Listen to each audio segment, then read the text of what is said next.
Bonsoir à tous, bienvenue sur ma chaîne. Je suis Dr Kémy Ariel, médecin praticien associé en gériatrie.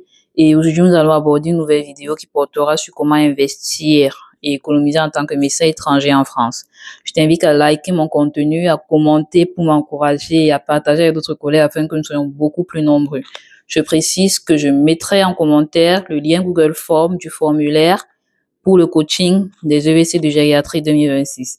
Plusieurs personnes m'ont demandé cela et je vous le mets en commentaire. J'ai déjà contacté les premières personnes et on va discuter ensemble lors d'un entretien afin de définir dans quelle mesure je pourrais les accompagner pour le parcours. Donc, si toi aussi tu le veux, bien, et c'est avec plaisir que je te coacherai, je te partagerai toutes mes astuces que j'ai eu à utiliser pour réussir les EVC alors que je n'avais pas encore fait 6 mois en France. Aujourd'hui, je vais partager avec vous mon astuce magique que j'avais utilisée pour pouvoir augmenter rapidement mon épargne de précaution et avoir donc la capacité d'investir le cœur tranquille. Donc, je crois que je l'avais déjà une fois abordé vaguement dans une de mes vidéos, donc je vais revenir sur ça pas à pas. Donc, moi, ce que j'ai considéré, c'est que mon salaire de base, c'est 1500 en tant que stagiaire associé. Le but pour moi, c'est de vivre sur ce salaire-là, d'où l'importance de budgétiser. Lorsque vous budgétisez, vous arrivez à voir exactement combien vous dépensez par mois et combien il vous reste. Donc, mon but à moi, c'était de vivre sur la somme que je dépense par mois. La capacité d'épargne dans les 1500, je la considère déjà comme acquise et d'aller augmenter mes revenus parce que vous savez qu'avec 1500 euros pour économiser, c'est beaucoup plus difficile que quelqu'un qui a beaucoup plus que 1500 euros. Donc là, j'ai compris en fait que le plus important pour moi à ce moment, c'était d'augmenter mes revenus. Et quoi de mieux que les gardes? Donc le principe que j'ai utilisé, c'est que j'ai pris à la fin, lorsque j'ai su que j'avais les EVC et que c'était bon, j'avais plus à stresser pour les révisions et tout, les mois suivants, j'ai pris le maximum de gardes possible. J'en faisais quoi? 6, parfois 7 par mois. Et puis, j'étais dans un hôpital où les internes à ce moment étaient déjà épuisés, ils ne voulaient plus trop prendre les gardes. Donc, quand on me proposait, j'en prenais. Et moi, ma stratégie, c'était de considérer que toute somme d'argent que j'ai au-dessus des 1500 euros que je gagne, c'est-à-dire tout ce qui constitue mes gardes, font partie de ma capacité d'épargne. Je m'explique mieux. Ça signifie que si mon salaire est de 1500 euros et que j'ai fait des gardes et que finalement je me suis retrouvée à 2300, les 700, c'est bien ça? Non, 800.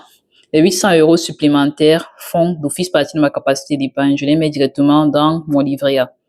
Donc, c'est ça ma stratégie. Et du coup, c'était galvanisant. J'essayais à chaque fois, je me disais, non, ce mois, je vais essayer 2200, 2400, 2500.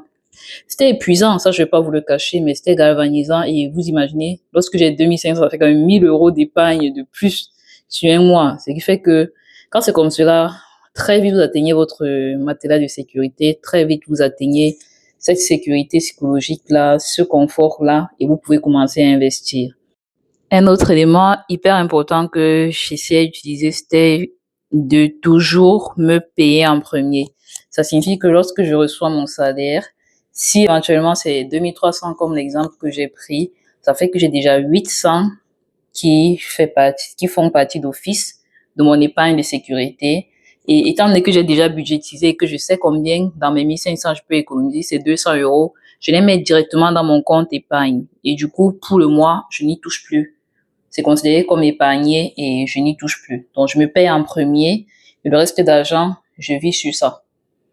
C'est pour ça qu'il faut toujours prévoir des imprévus. Si tu n'as pas regardé la vidéo sur comment budgétiser, je te la mets en lien, tu vas la regarder parce que c'est important de budgétiser pour pouvoir réussir cette méthode-là.